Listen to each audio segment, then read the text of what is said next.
Baik, Assalamualaikum warahmatullahi wabarakatuh. Yang terhormat kepada Bapak Fajrin selaku pengampu dosen mata kuliah PSDHL. Baik, di sini kami akan mempresentasikan hasil diskusi kami, yaitu pengelolaan sumber daya alam dan lingkungan sumber daya renewable dan non renewable di Indonesia, potensi, tantangan dan strategi pengelolaan menuju keberlanjutan.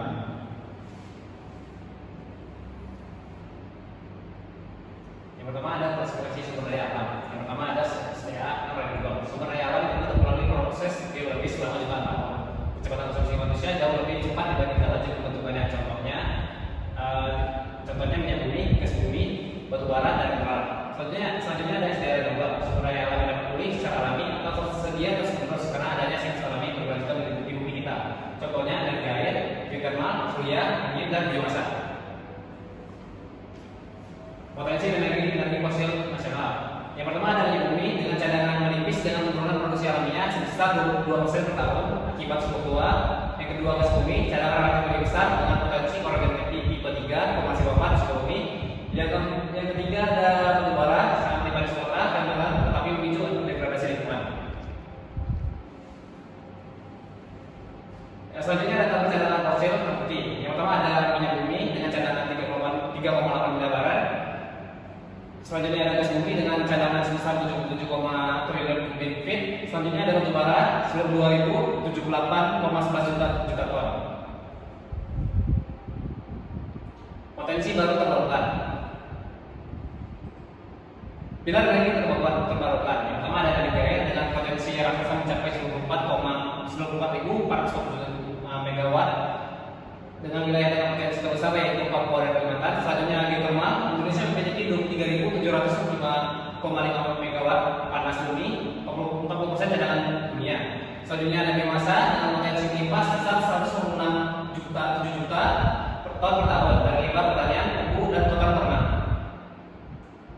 Potensi surya dan angin, matahari dan bumi nusantara. Indonesia berada di garis khatulistiwa dengan radiasi surya yang sangat stabil sekitar 4,5 sampai 5,1 kW meter persegi per hari. Total potensi energi surya teoritis mencapai 27.898 gigawatt.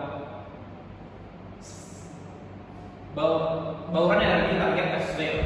Dominasi energi fosil ini yaitu mencapai 80%, target IBT nasional pada tahun 2025 mencapai 20%, serta realisasi IBT real pada tahun 2020 sebesar 11,3%. Tantangan utama transisi energi sektor non-renewable yaitu penurunan laju produksi, menurunnya produksi aktivitas akibat sumber tua. Yang kedua ada masalah regulasi yang belum harmonisasi atau eksplorasi landas kepentingan di wilayah dalam Indonesia. Selanjutnya ada dampak lingkungan yaitu kerusakan lingkungan hidup, emisi karbon tinggi, dan tumpahan minyak.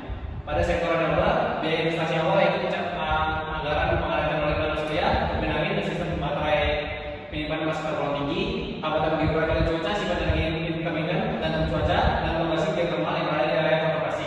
Hambatan angin, rendahnya kecepatan data angin di sebagian besar wilayah Indonesia.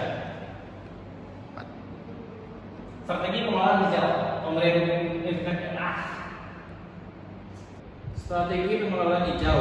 Yang pertama, pemberian investasi menyusun skema fiskal yang menarik bagi investor swasta guna menurunkan hambatan biaya modal awal proyek energi bersih. Selanjutnya diversifikasi energi dari integrasi mengakselerasi pemanfaatan potensi biomasa, surya, angin, dan mikrohidro secara hibrida guna menciptakan ketahanan energi. Selanjutnya harmonisasi regulasi hukum, menyelaraskan Undang-Undang Kelautan UNCLOS 1982 dengan peraturan lokal demi kejelasan eksplorasi berkelanjutan. Selanjutnya integrasi infrastruktur nasional, membangun interkoneksi jaringan listrik pintar smart grid antar pulau untuk menekankan disparisitas harga dan pasokan energi. Baik, sekian, terima kasih hasil dari presentasi kami. Assalamualaikum warahmatullahi bagi